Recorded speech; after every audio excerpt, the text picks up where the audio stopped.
Good morning, tropa! Mic test, mic test. So ngayong araw mga tropa, samahan nyo ako dahil atin tayo ng aming Christmas party.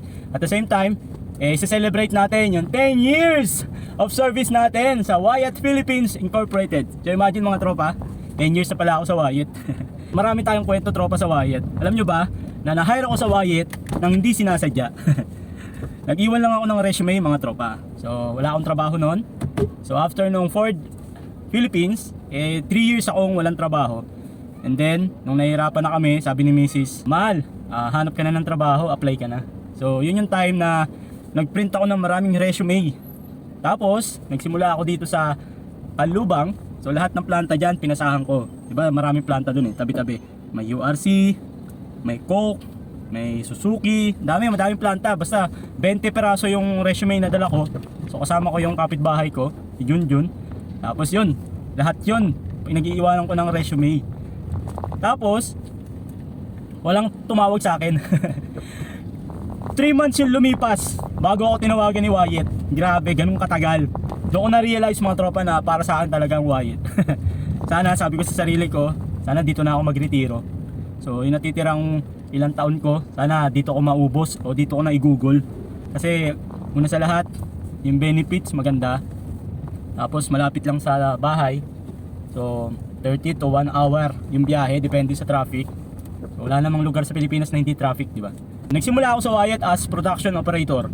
So palipat-lipat ako doon hanggang sa ngayon, sa kasalukuyan nalipat naman ako sa maintenance. Sako pa rin siya ng production, pero mostly kami na lang yung nagpe-preventive maintenance ng mga machine.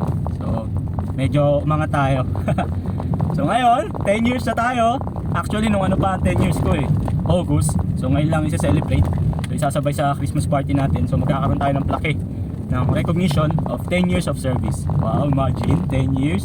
Sa Ford 8 years, ngayon 10 years, and hopefully another 20 years. So sana umabot tayo ng 30 years sa Wyatt.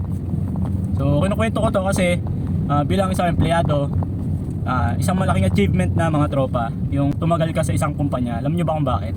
Di ba ang kumpanya, malungkot man na sabihin na nagbabawas yan. So may pagkakataon na nagbabawas ng tao due to economic issue, mga ganyan.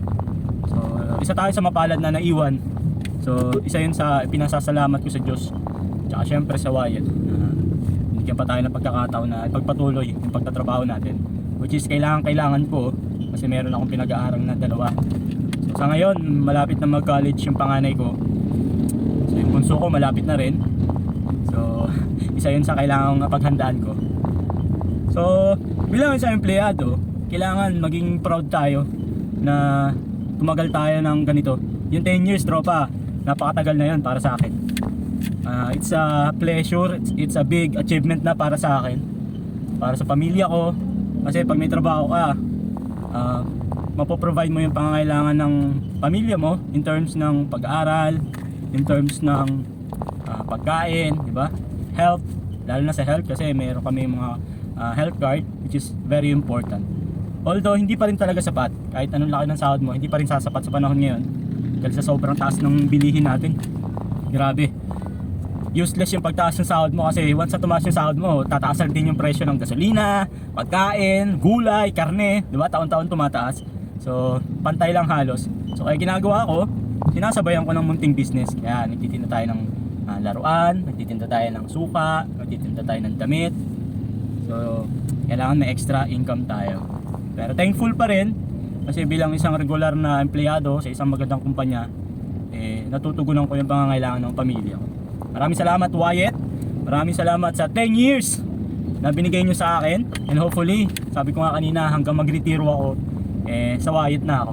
Tatanggap ako mamaya ng plaque bilang patunay na 10 years na pala ako sa Wyatt. Sarap sa pakiramdam nun. Anthony Laison from production.